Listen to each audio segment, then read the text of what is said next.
said that a UFO had crashed on the island of Spitsbergen, Norway, and the team of scientists were coming to investigate it.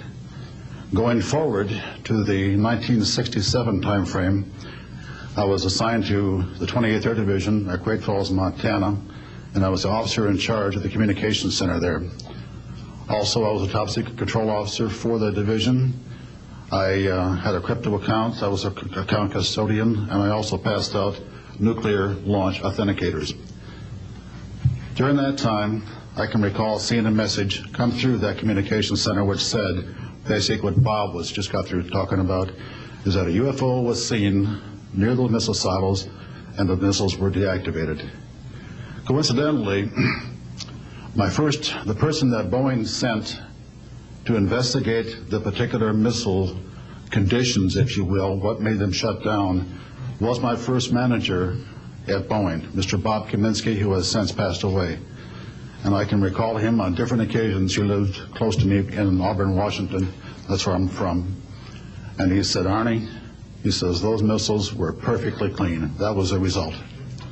So then one last incident concerned when I was as a commander of the unit in Great Falls, or in Caswell Air Force Station, Maine.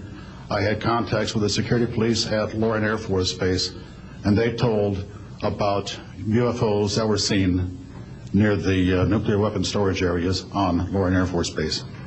And I'd be glad to testify to Congress that this is absolutely the truth. Thank you.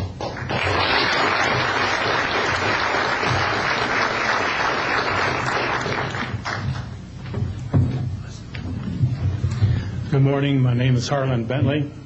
During 1957 and 1959, I was a PFC in the United States Army, stationed north of Washington, D.C. on the Nike Ajax missile base close to Olney, Maryland.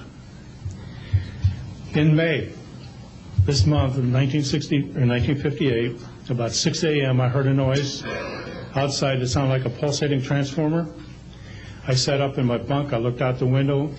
I saw a craft heading for the ground and crashed. Pieces broke off of that craft, immediately took off again. So there's a lot more to that story, but I've got to speed this up.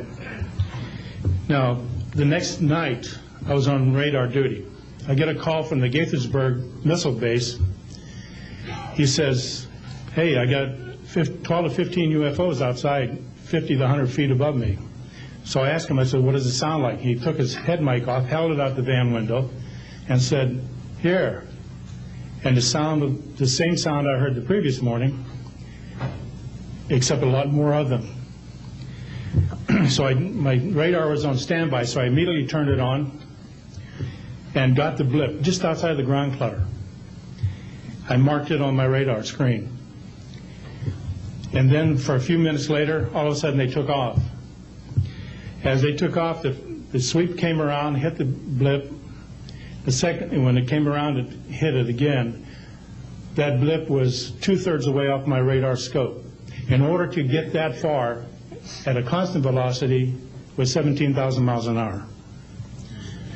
That was my first incident. 10 years later, by this time I received a Bachelor of Science degree in Electrical Engineering, and I was working in California. Now, I'm sorry that all I can say is I was somewhere in California working on a classified project that had nothing to do with my experience that I had there. As I was working, and it was like 2 or 3 in the morning, California time, I heard a Houston astronaut communication link, comlink. I didn't pay much attention to it until I heard the word bogey. Of course, my ears picked up immediately. An unidentified flying object of some sort, whether it's a craft, meteorite, or whatever, was on a collision course with that module going to loop around the moon. So basically, I listened for some time, and then I stopped and went back to work. And then I heard, there they go. In the astronaut world, for some of you may or may not know this, there's a term called green turtle. And it used to be, I don't know if it is today or not, but used to be is you're not allowed to use profanity over the net.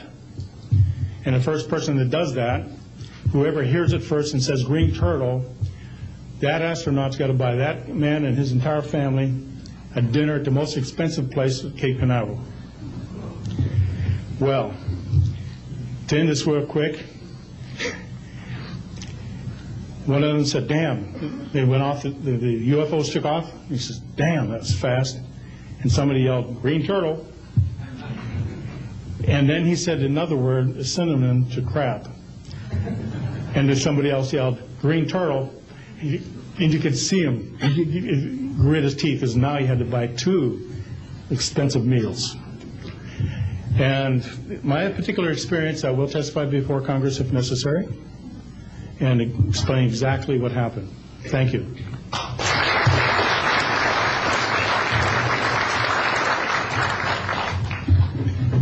My name is John Maynard. I'm a retired Army. I retired as a Sergeant First Class. For my entire 21 years of service, I held a top secret clearance. Compartmentalized at times to as high as TK, Omni, Crypto, and others. I had access to very, very sensitive documents. My testimony is basically two-pronged. One, I retired from DIA in 1980.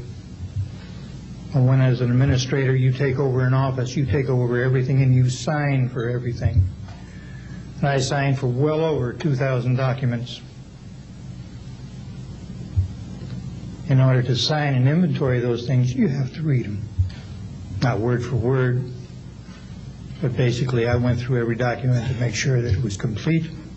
It was there, as they told me, that when I turned my charge over to the next person, those same documents were there.